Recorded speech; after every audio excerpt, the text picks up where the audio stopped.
the expense of going to a doctor's appointment, taking time off work, going and paying for that doctor's appointment. Also the risk you expose yourself in sitting in a doctor's waiting room with other people who are sick and potentially contagious. And of course, going and seeing specialists, paying for medical tests, paying for medicine.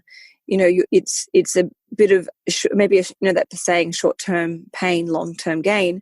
The investment in your health and well-being pays off with a long, rich, wealthy life. And I'm not talking financially, I'm talking about, abundance and health and happiness and well-being and balance and time and those values that gives back to us.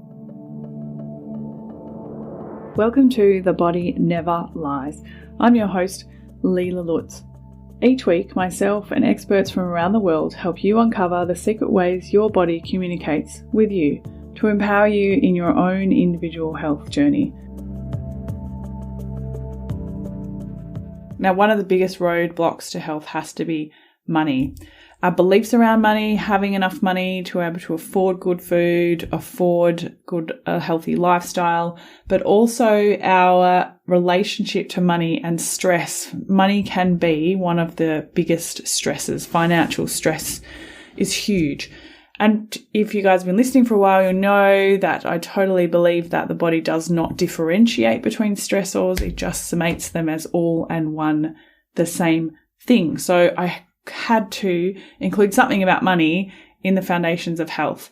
Now, I have clients who are, not very wealthy, who have, issues to work around money, but I also have clients who are really wealthy, who have negative relationships around money. Does not discriminate. And so some of my wealthy clients are so stressed out about money. It's really interesting.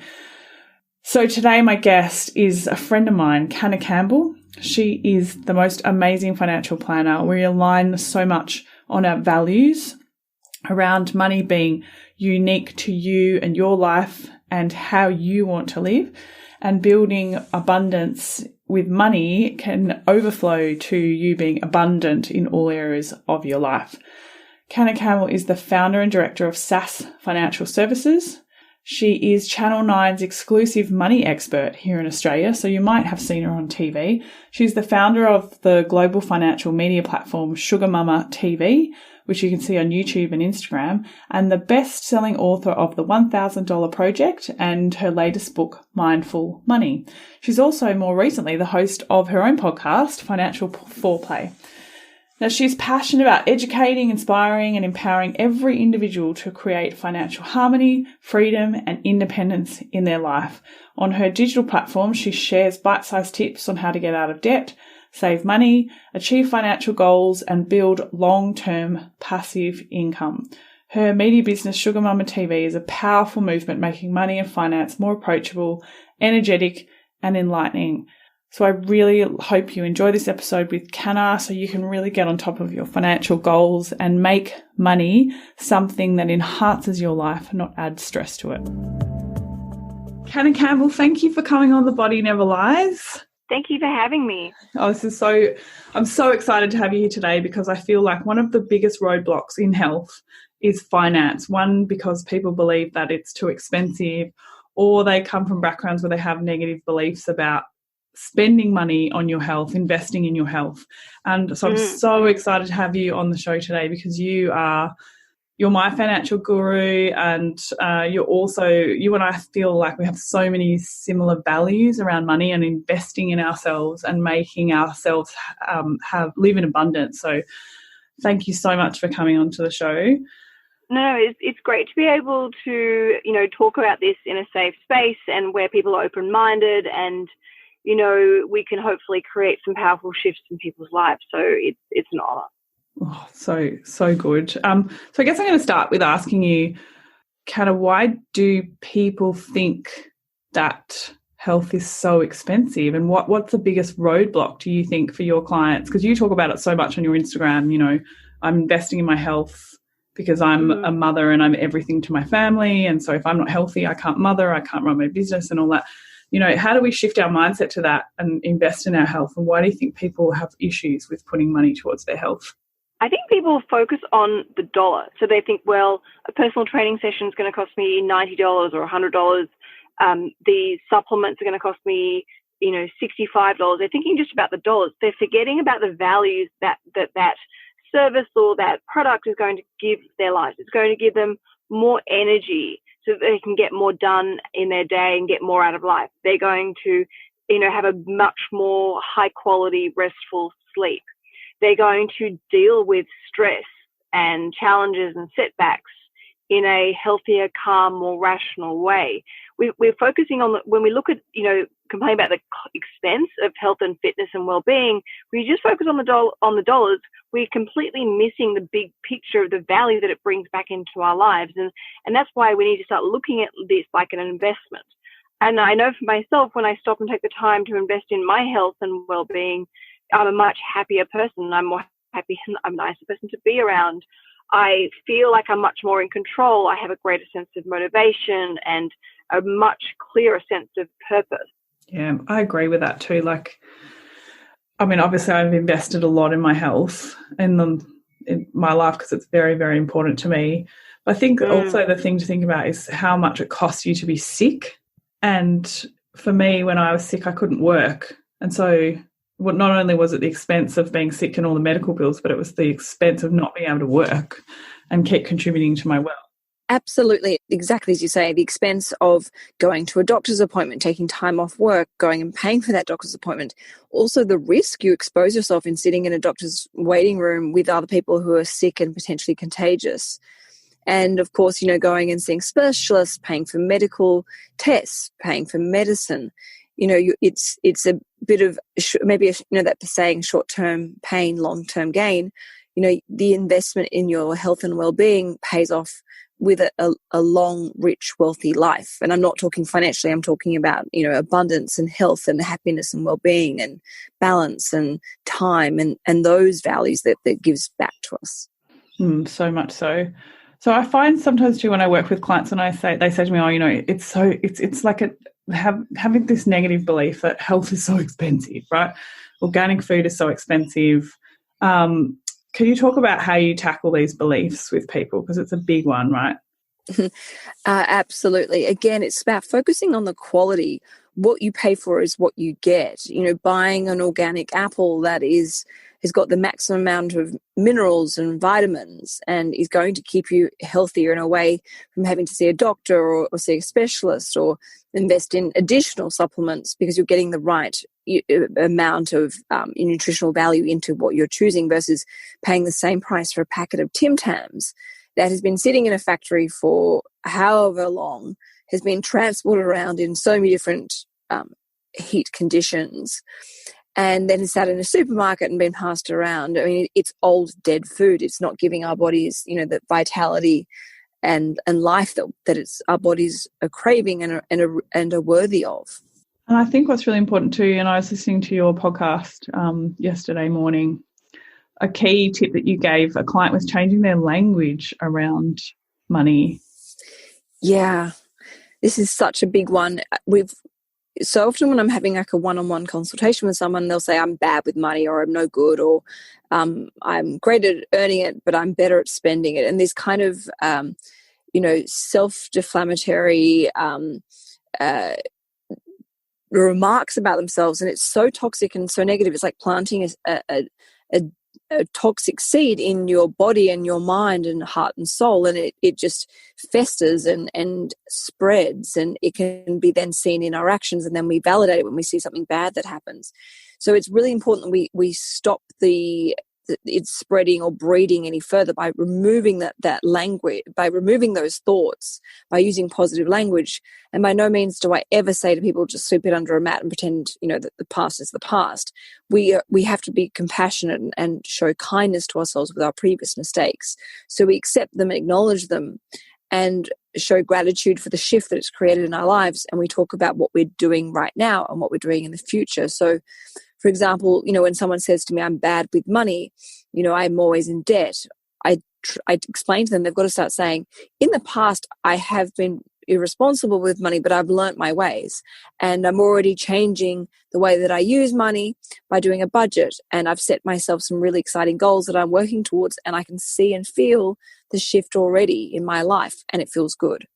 And you start to flick from being in a very negative, depressing, victim-like state into a place of abundance, a place of opportunity, a place where the sky's the limit, a place where you start to feel really empowered, and you start to think outside of the square and realize how powerful and how capable you are in making huge changes in your life. And these can keep going.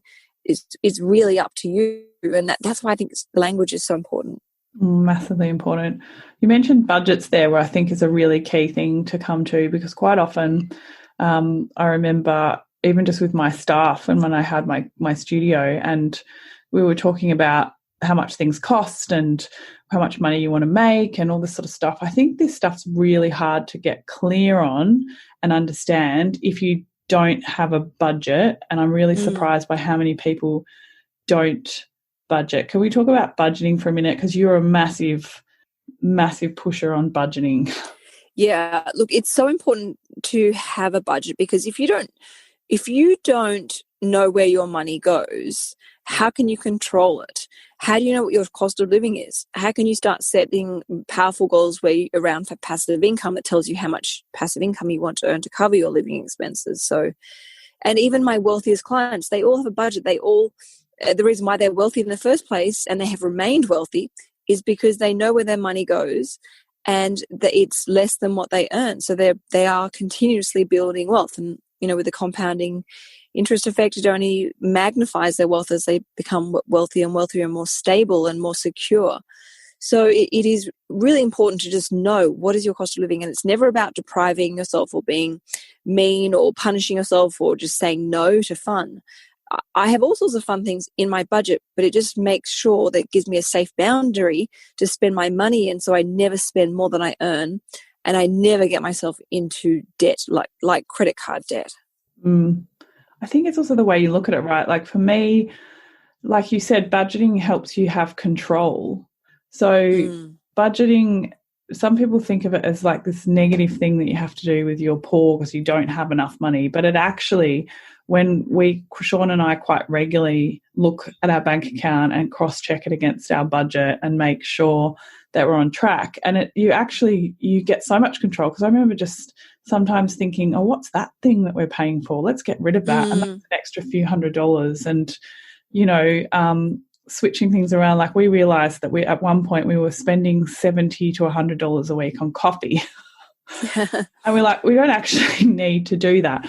So we bought a coffee machine, make coffee at home, and all of a sudden we've got an extra $70 a week in our bank account. Which is a lot of money over the course of a year. I know, right? So if you paid $70 a week off your mortgage, Canna, like how much time would that buy off $1 million mortgage? That would be... Well, you're asking me a question. I need to be sitting in front of my calculator to answer that, but I can tell you it'd be tens of thousands of dollars in interest in months, maybe even years off your home loan. It obviously depends on a lot of things like your mortgage repayment, the interest rate you're paying, how much you've borrowed, whether you're paying fortnightly or monthly. Like all these variables come in, but it's not about going without. So your value system for you both, when you sat down and realized, wow, we're spending $70 a week on coffees, you realize in doing that budget, it forced you to question that expense and question the value of that. And for you guys, you decided that $70 a week is a waste. So we should go and invest in a coffee machine. It will cost us the equivalent of, say 6 weeks worth of coffees, but then we're breaking even from that point on. Whereas for some people, that going and getting a coffee every day from their local coffee shop and spending $70 per week on coffees, that's where their value system lies. So for them, they should keep it going. That's what makes them feel fulfilled and happy and joyful. That moment of, going to a cafe and sitting down and someone serving you a coffee and drinking it slowly, that's something that's meaningful for them. And that's you spending their money mindfully, which is what I'm all about. So it's everyone, no one can ever judge how each other spend money. We really need to respect what one person values over the other, because that's what gives them joy. Just like, I guess, with exercise, I love doing a Pilates class, whereas, some of my friends love doing spin classes. That's the type, I don't like spin, it's not my thing, and they don't like Pilates, but it's not my thing, but we respect that's the way each other work, and that's what we both enjoy, and we both get the optimal amount of happiness and exercise and cardiovascular workout, whatever it might be. So it's the same with money and budgets. That's so true, because I think about there have been times in my life, so for instance, when Shanti was first born and we moved to a different suburb, I actually went out for coffee every day, one, because I needed to get out of the house, so that was my way of getting out of the house. Like every cafe I went to, I was new to the area, I'd start up a conversation with the mum with the baby, and so I made actually heaps of friends that have become friends with our family now. And so if there was a while where Sean and I went, well, you know what, it's actually making me happy. We said we weren't going to spend money on coffee, but for the time being, there's a really good purpose to it. And so I did that for a while. And then once I'd made all the friends having coffee, now we all meet at the park and bring our own coffees or something, because our kids are older now and they want to run around and climb stuff anyway. So I think it's so true what you said, and it's always about adapting and checking your value system. Absolutely. And it's checking on a regular basis, because our value system evolves and grows. Just like, initially that having a coffee in a cafe was valuable to you, and now it's not. Maybe there might be something else. Maybe it's, going to a restaurant once a month as a date night. That's where your new value system is. So, it's really important that we're in tune with how we're evolving and changing, and, making space in our budgets for that, so that we are having the right balance in our lives. It's so much so. And even too, like going for our new home loan, the mortgage brokers always look at our bank account and go, do you really need to spend so much money on food? But Sean and I have spent so much time looking at our budget, looking at how much we spend on food each week, looking at getting bulk buying and doing all sorts of stuff, and still eating a way that's organic, sustainable, supporting local businesses, all that sort of stuff. But we know exactly why we eat that much. We know exactly why we spend that much, and we're really comfortable with it. So when someone challenges me on it, I'm going, actually, no, I'm not prepared to cut down on expenses in that area, because that's my investment in my health. Absolutely. And also from a mental health perspective as well, when we eat a healthy meal, we feel good about ourselves, and we feel proud, and satisfied and fulfilled. I would never suggest someone cut anything from their budget that's something they truly valued and made them feel fulfilled. So how do you help people with their values? Because sometimes it's interesting. I've had some people come to me, they've been so sick, Canna, or they're in so much pain, and then I'll, put a program together for them and cost it up, and they go, well, actually, that's too expensive. Meanwhile, they're driving around in, several $100,000 cars and buying all the latest designer fashion, but they're in pain. How do you help someone who's, not using their money to their best interest? How do you help them shift that mindset? This is actually called the poor rich syndrome. Where people, it's a syndrome. It's where people cry poor, and they are poor, but yet they sometimes still manage to find enough money for the materialistic needs and wants in their lives. And, they cry poor, and they play in this victim space. And I think a lot of people, I'm no psychologist, nor would I ever try and be one, but in doing my own personal readings or my own challenges, there are times in people's lives perhaps where they want to stay in that place of pain. It's like they don't know any better, and it's almost like that safety of that anxiety, or the subconscious adrenaline from that anxiety. So sometimes there are people like that, they're not ready yet. They haven't had that awakening. They haven't realized, what am I doing here? I've got to relook at my value system. I've got to look at my priorities. I've got to look at growing up and shifting. Otherwise, nothing's going to change. So sometimes those people just simply aren't ready yet. They haven't had the big enough wake-up call for them to realize, all right, pull your head in.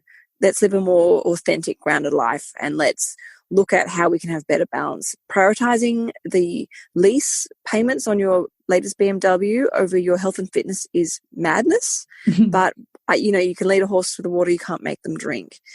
And whilst I try as hard as I can to make people aware of this, sometimes, just as I say, people aren't ready yet.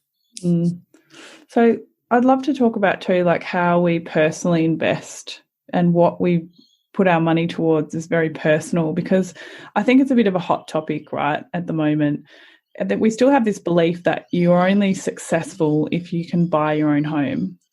But for a lot of people, that's not a reality to be able to do that. So, or maybe some people don't even want to buy their own home.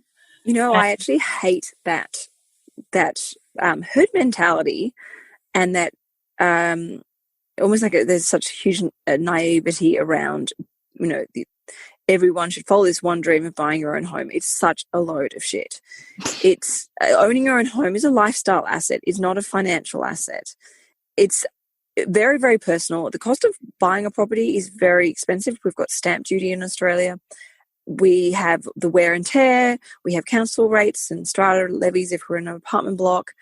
We, you know, renovate and do all those lovely things to it, which does make it our home, but it's not a financial asset. It doesn't mean you're wealthy. And I think there's a huge trend of millennials going, you know what, why would I want a mortgage? I think there's a huge trend of millennials in particular who are waking up going, you know what, the idea of a mortgage sounds like, you know, a noose around my neck. I don't want to be a slave to my money. I want to be able to choose how I spend money. And there's a wave of people out there who are choosing to forego or stand up to the society pressure or expectation that you're supposed to, save up a deposit, buy a home, live in it, upgrade, and chase this ongoing mortgage for the rest of your life, which you're a slave to. They're realizing, actually, no, I'd rather do it the other way around. I'd rather rent. And if something breaks in my property, I call my property manager or my landlord and they pay for it to be fixed. They have the complete freedom to go and move to different suburbs, and they can move, as regularly as they like. They can, try living with people or living alone. There's just so much more freedom and flexibility, even to another country. But my advice for those people, if they want to do that, make sure that you are still investing. So, for example, if you've got, say, $400 a month left over in your budget, make sure you use that to be building wealth outside, because the people who do buy a lifestyle asset, the benefit they have is there is an element of forced savings, and they're paying off their mortgage over time. And they're obviously creating equity with the property prices going up. So for those people who don't want to buy property, I say good on you, but don't just say, great, I can now spend all my money on just stuff. What I'm saying is invest elsewhere. Invest in your financial future still. Just do it in other ways, different ways, potentially better ways, but ways that are right for you. I think that's really important, that you have investments and savings and you do it in a way that's unique to you and the way you want to do it. I mean, for me personally, I love having my own home. It's something that's really important to me. I feel safe. I feel secure.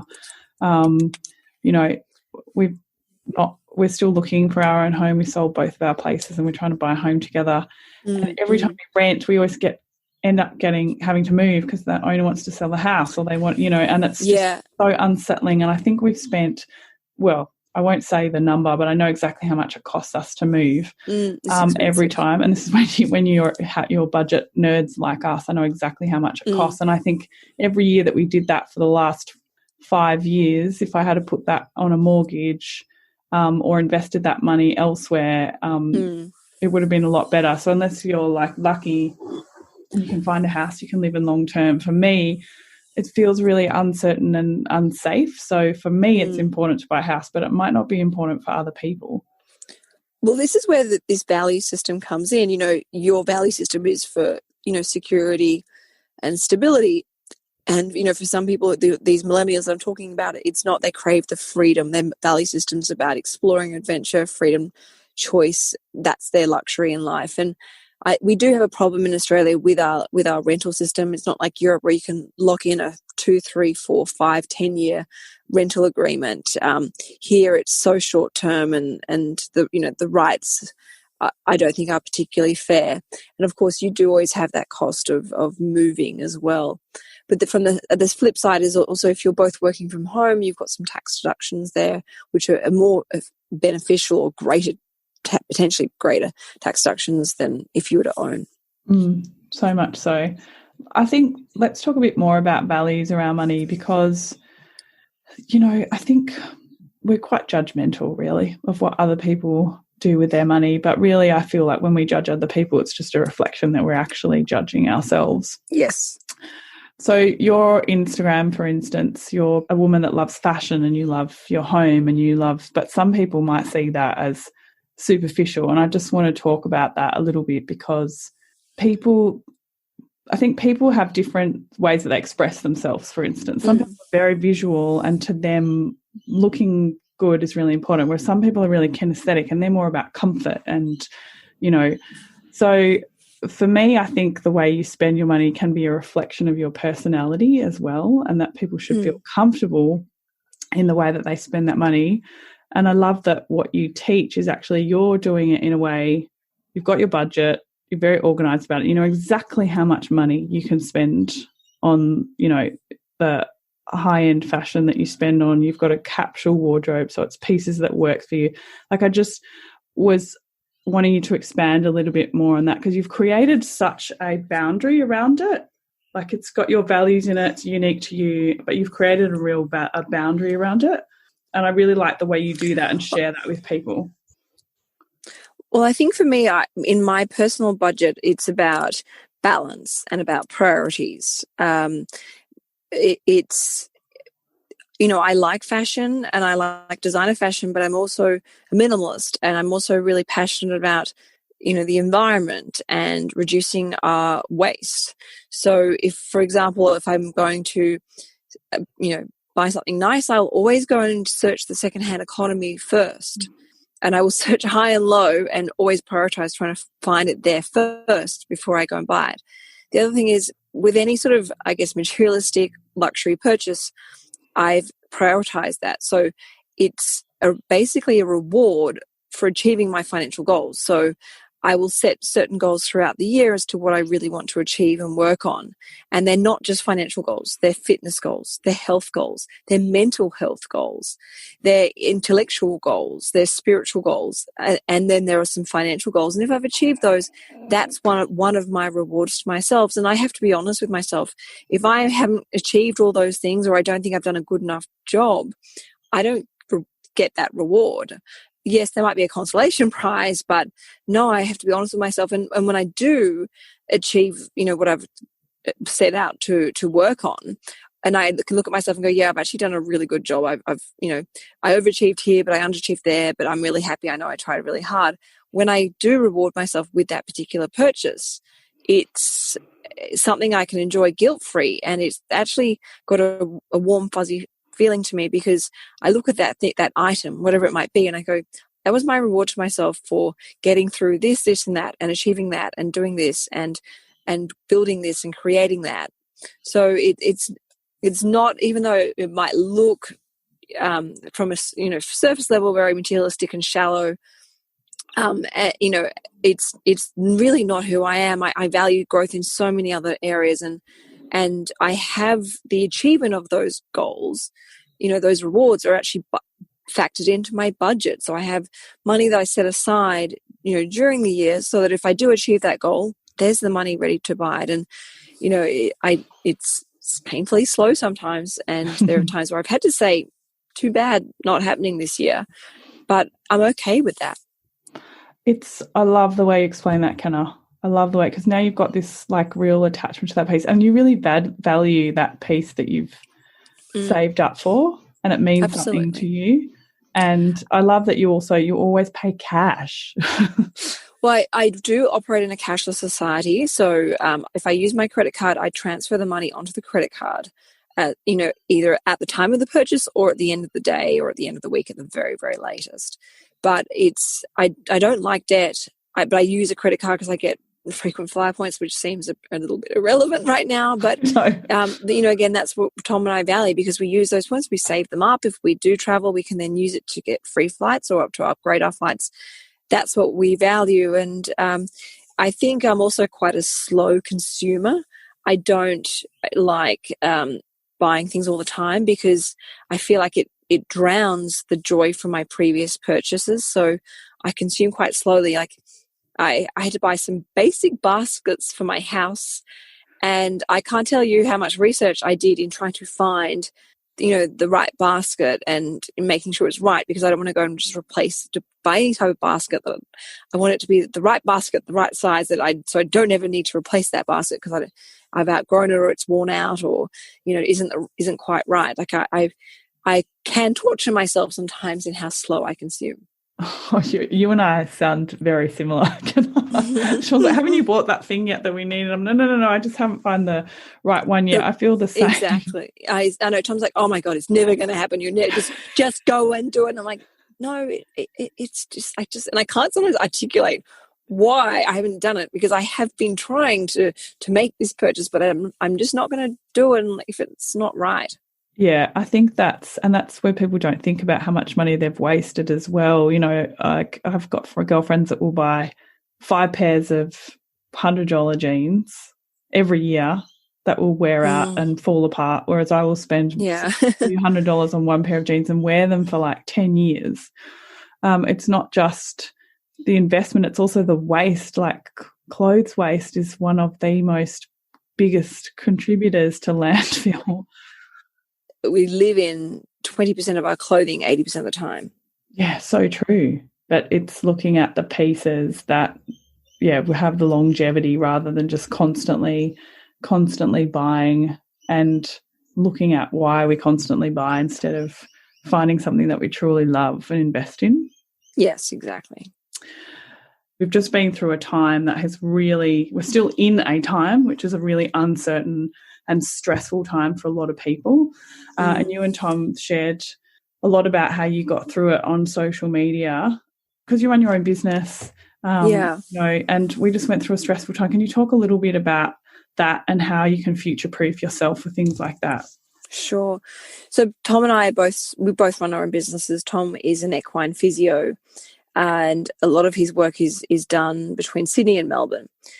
So obviously Melbourne actually racing went into quarantine back in early February. So his business was significantly restricted. So if he doesn't see a horse or can't get to it, he obviously doesn't get paid. So we had that huge stress. And for me, what I do, I have two businesses. One is SASS Financial, which is my financial planning practice, and the other is SugarMama. And with the, obviously the pandemic and it getting worse and worse back in February, a lot of my contracts were pinned. A lot of my contracts were pulled.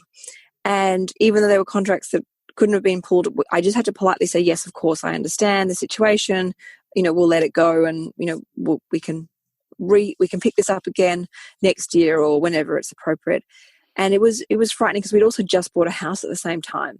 So literally we'd bought a house and just put our house on the market.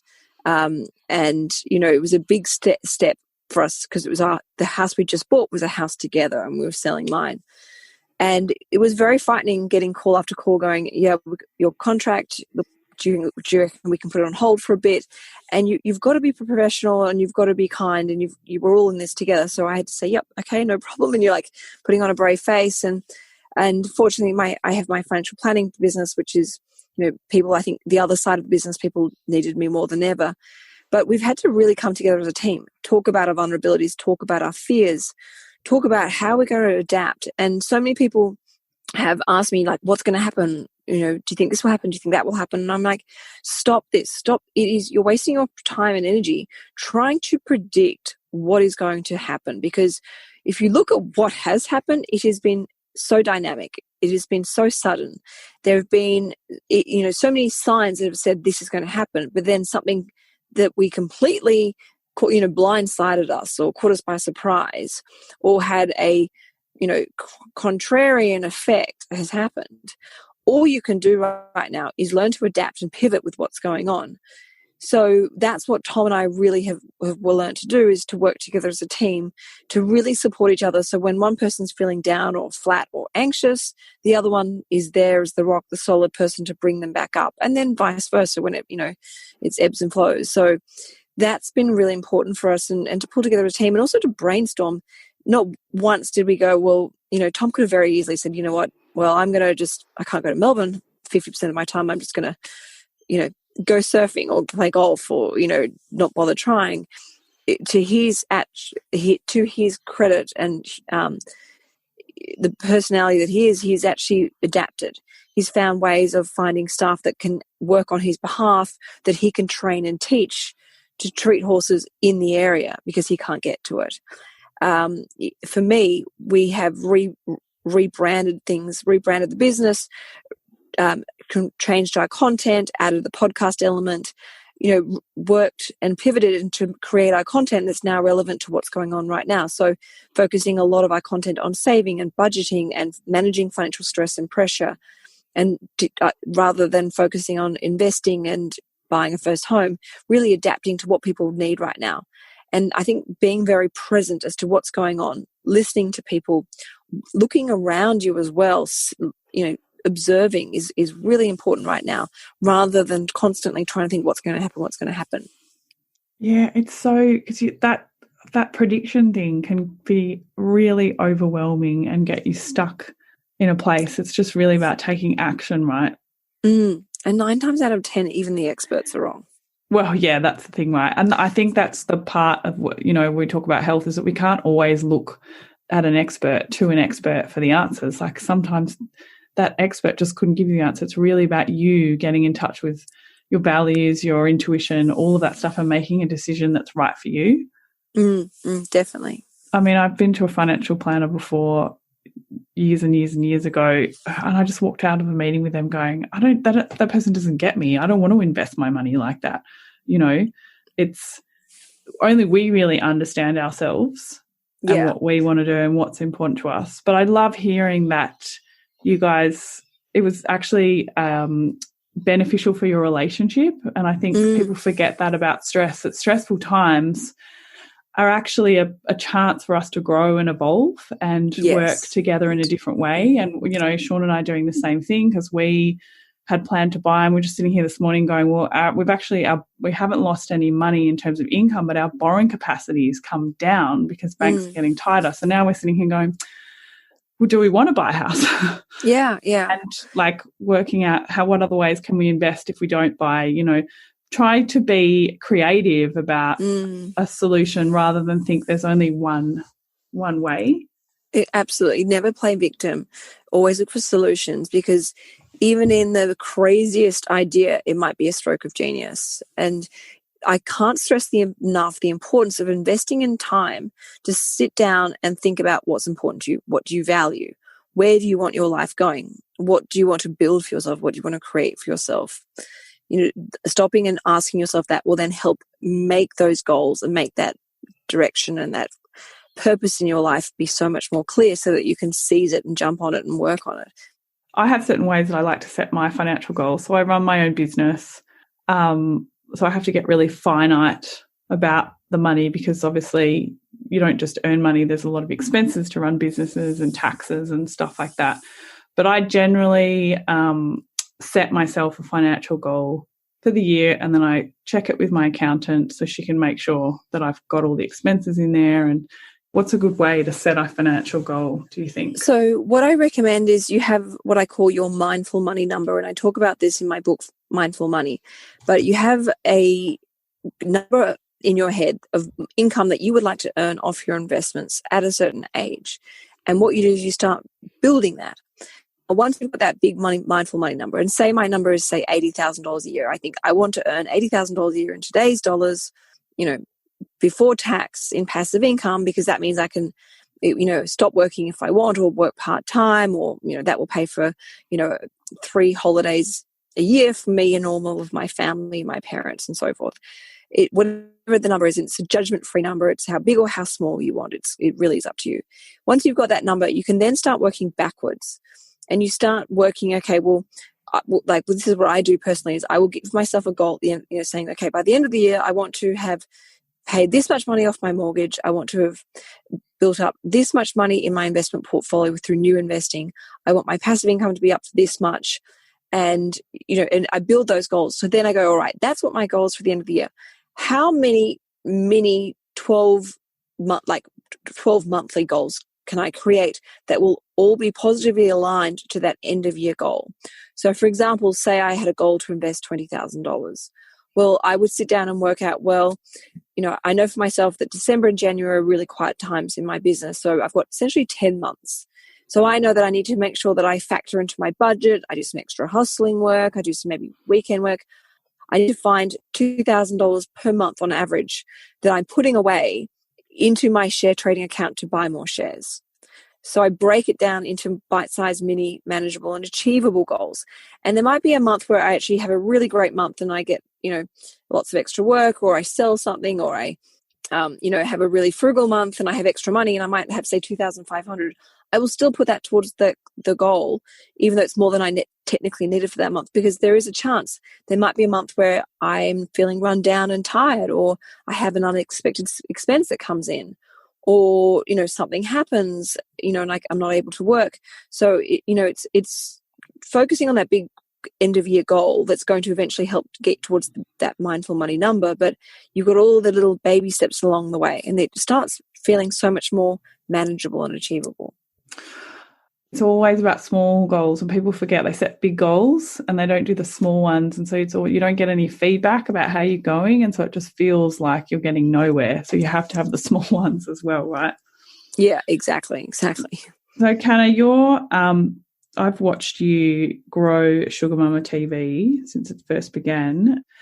You put in so much time and effort to that yourself before you got other people to help you with it. Yeah. Can you talk about the value in doing that? Because I think there's a bit of a grey area, right? It's like, when do I give stuff to other people to do so I don't have to do it myself? Because it's taking up my time. But how do you make the decision for that? I think it's very intuitive, but you have to be humble as well. So I create a lot of my content in my personal spare time for people to watch in their free time for free. So I have to be really careful at throwing money at getting help, because it's not necessarily going to guarantee a return on my investment. So there are so many hours in one day, and especially when I first started launching SugarMama, I was on a very tight budget and it was a new business. I couldn't afford to just throw money at getting someone to help me with absolutely everything. And also my fear around doing that was I wouldn't know how to do it myself. I wouldn't know how to edit a video. I wouldn't know how to set up lighting. I wouldn't know how to set up sound. It forced me to learn this for myself, so that if anything ever happened and I needed to create something, or it was on a tight budget, I could do it myself quickly, easily, and in a very frugal way. So I really think it's important that you know the nuts and bolts of your business and know how to do things yourself. And then in due course, when you can start looking at your time and looking at the numbers and going, okay, well, this is going to take me 3 hours for me to do it myself, but I can pay someone $100 to do this for me. And that's the equivalent of $33 an hour. Now, I think my time, if I do this, this, and this, I'll earn $60 an hour. So therefore, it is worth the investment of paying that person $100. Or I might use that a couple of hours I'll get back by paying that person to go and have a workout, and I'm going to have so much more energy. I'll be able to get through more work or clear my head and get new ideas and inspiration for the next project. So there's no fine answer where you go, okay, 6 months in, you can start employing someone. You've really got to know your numbers, look at the numbers, and know what's worth investing in and what's worth doing it yourself. And it's very easy when we're tired and we're working on our business to go, I need to get someone in here. But if you need to know that you can afford it before you go and do that. And that's where I've seen a lot of businesses fall apart, is they've gotten people on board and started paying people, and it's eaten into their profits before they're even making any profits. Yeah, and it's also about that control, right? If you, as the business owner, you need to know the operations of everything. And I see a lot of people pass on or pay someone because they don't want to take on the responsibility themselves. But then you can't be completely across that. If you've got staff, say for instance, you said they've got a budget for lunch, and then but they're going out all the time, and you miss that because you're just not on top of that, of your budgets. You've left the budgets up to somebody else. Then you end up having it cost you money. So even when you do employ someone to do something, you've got to oversee them and make sure they're doing what you are supposed to be saving time and money on by getting them to do it. And also look at where is the great investment in your business. When you work in your business, on your business, know the nuts and bolts. You know, for example, that actually if I focus more of my energy on this is where most of my revenue is coming. That knowledge and that insight comes from working in your business. If you're outsourcing everything or delegating everything to everyone else, you will never obtain that very valuable information. Yeah, so much so. And I think it comes down, like, I've really started in my business is looking at my time. And when I do a task, how long does it take me to do that task? And then trying to set myself a task to do it faster. So when I do pass it on to someone else, I can say, well, you need to be able to do that in half an hour, because I think the problem that I've had in my business when you employ people, if you don't know how long it takes to do something, they can actually waste a lot of time as well. Yeah, absolutely.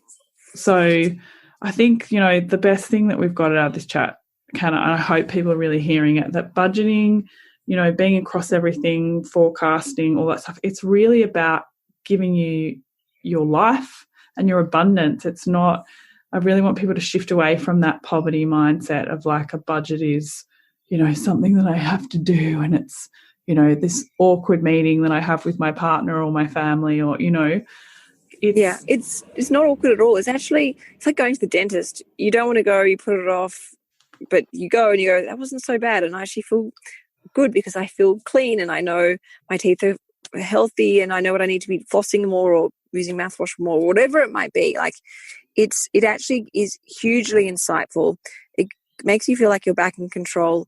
It allows you to free up some space in your budget, because when you do your budget, you realize there are some sneaky things in there that you don't value, or don't really value anymore, and you can get rid of, and you can put that money towards something more meaningful, like paying off debt in your life, or achieving a lifestyle goal, like wanting to buy a home or starting to invest. These are all things you can do when you know what your living expenses are.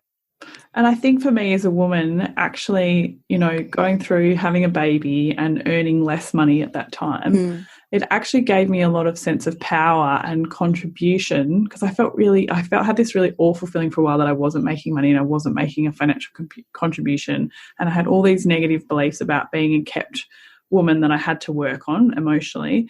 But when we budget together as a family, then I feel like it's our money and it's our family and it's our team, and I actually am contributing because I'm making sure, that we're not spending money on things. And, it actually changes your mindset, and it made us closer as a couple as well.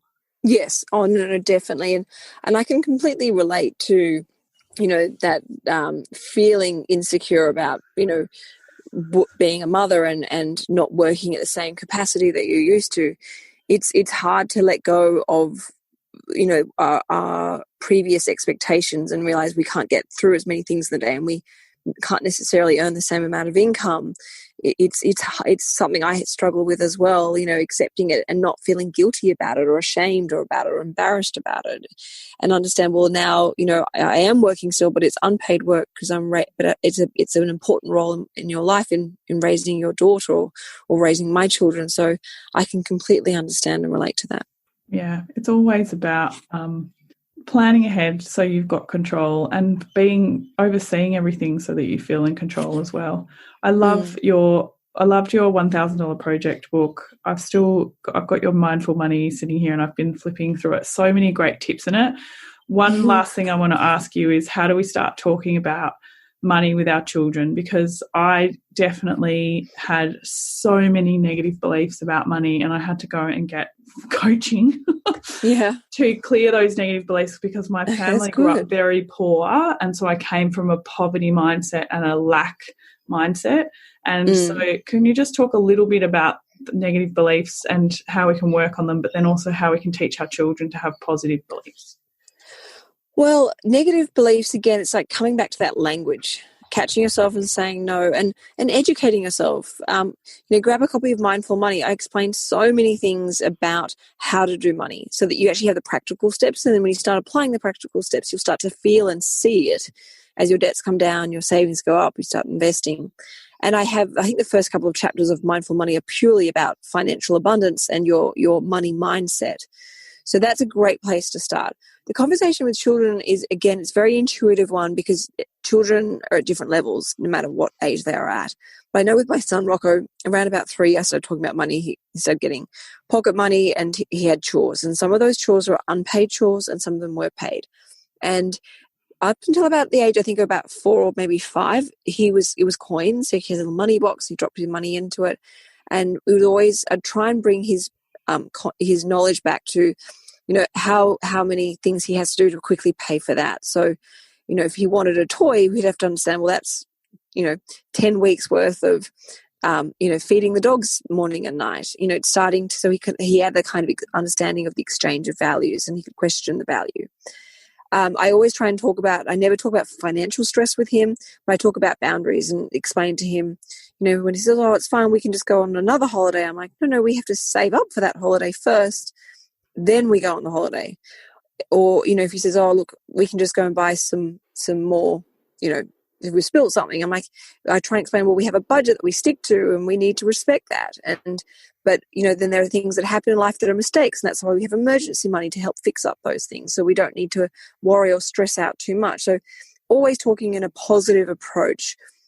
My son now is in the cashless society, and he has really embraced it. He actually loves it because it's a key card with an app, and pocket money goes in every week, and he gets to see it add up in the app. And he has two cards. One's a savings card, one's it's sort of investing card, or spending card, I should say. And it adds up. And he also has a very small, humble share portfolio, which I started when he was born.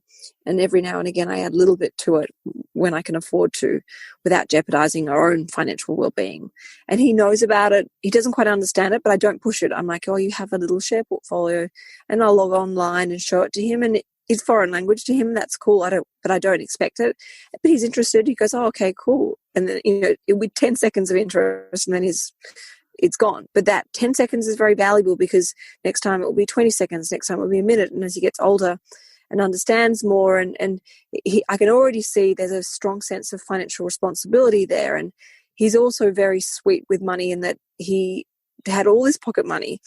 And he said, I want to go and buy you and Arabella, one of his best friends, a croissant and a coffee on a Saturday morning. And I think he had like $28 or $42 he had in his bank account.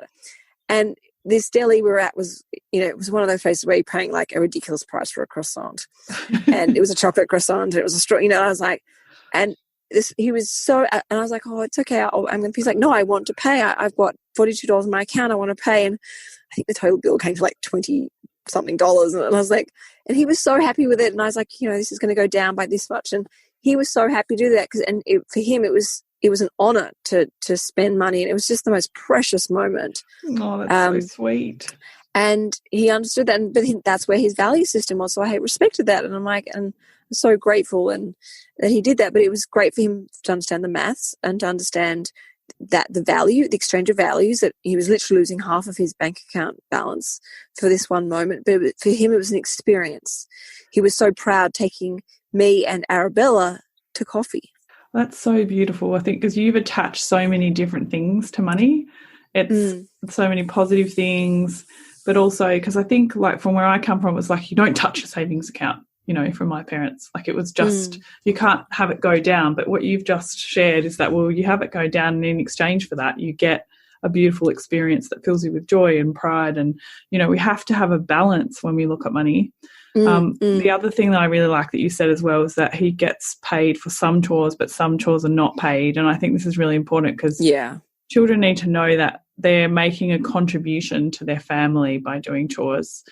And that's absolutely what we do together to make this house a beautiful place to live in, is we all take turns setting the table or emptying the dishwasher. They're things that we need to do on a day-to-day basis. It's teamwork. And there are times also where I might need help with Rocco's baby sister, and I'll say, I need you to help me do this, this and this, or I need you to help me with that. There are additional things that are extra and maybe a bit challenging, but that's the nature of life. It's in work we often get extra projects or different deadlines or different workloads. We have to adjust with that. So it's preparing him for that, and we are a team. I don't get pocket money for doing what I do, in changing nappies and making dinner and stuff like that. So, and that they're important things to realise, because then we appreciate them and respect them. Oh, such good advice, Canna. One last thing I'm going to ask you before we go is, for everyone listening who really feels like they're in this low place with money, or they have no money, at the moment. This is what they're telling themselves or they're experiencing. What's your biggest piece of advice you can give those people? Okay, have a conversation with yourself and you go and say to yourself, all right, this is my rock bottom. I'm not going to allow myself to let this get any worse than what it is right now. From this moment forward, I'm focusing on rebuilding myself. And if it is dollar by dollar, that's fine, because it's dollar by dollar in the right direction, onwards and upwards. And yes, there will be times where there's setbacks, but that's normal. That's part of the journey. That's healthy and normal and fine. But say to yourself, I'm going to allow this to be my rock bottom so I can build up from here. And say enough's enough, onwards and upwards. And going forward, invest in yourself, invest in your knowledge, invest in your time and energy to make a change, make a shift, and make things better for yourself and happier.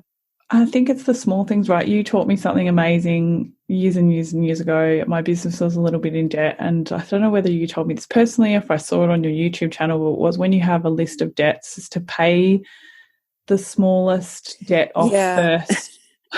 The hit list strategy, no, definitely.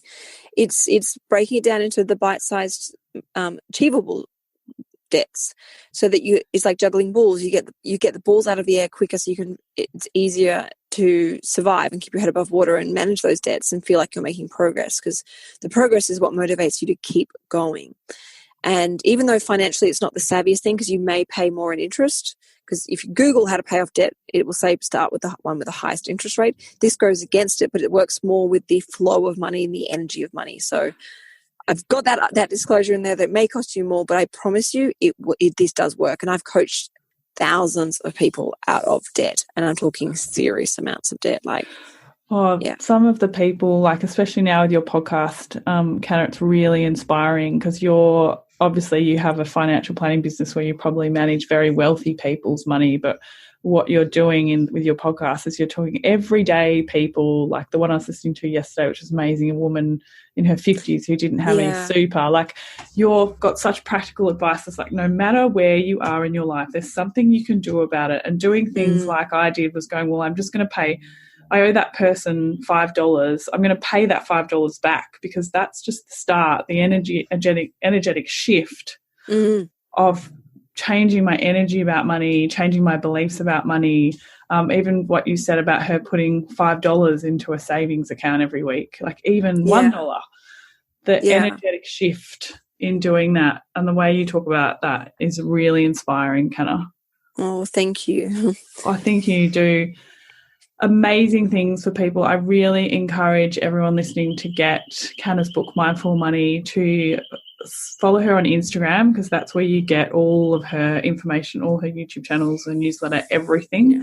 I love getting Canna's newsletter, because every time I open it, I'm like, I should do that. Like, I think you have such like refreshing ideas, and I love the way you compare them to other areas of your life, and it just makes so much sense, and you make it so easy. And I feel like even someone who was earning $20,000 a year could listen to you and change their life dramatically. So thank you for all the work that you do. Oh, thank you. So would you like to tell people where they can find you and about your book? Yes, well, you can grab a copy of Mindful Money at most bookstores. You can buy it internationally through the Book Depository that has free international shipping, or you can buy it just from Booktopia, or any other major bookshop has it.